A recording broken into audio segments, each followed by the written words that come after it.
Onions are 100 times more powerful than Botox, so Chinese women use them to prevent their skin from aging.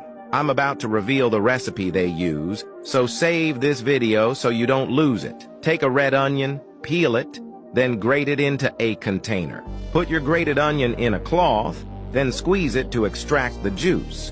Now add a teaspoon of cornstarch to your onion juice and stir to dissolve. Pour this mixture into a saucepan, then heat until your onion juice thickens.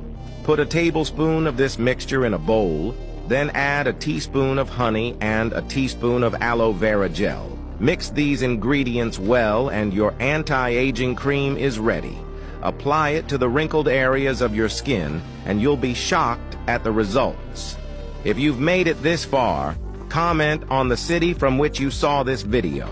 Share to someone who need to try this cream to prevent their skin from aging. If you like more recipes, drop a yes. I will try it. Thank you very much.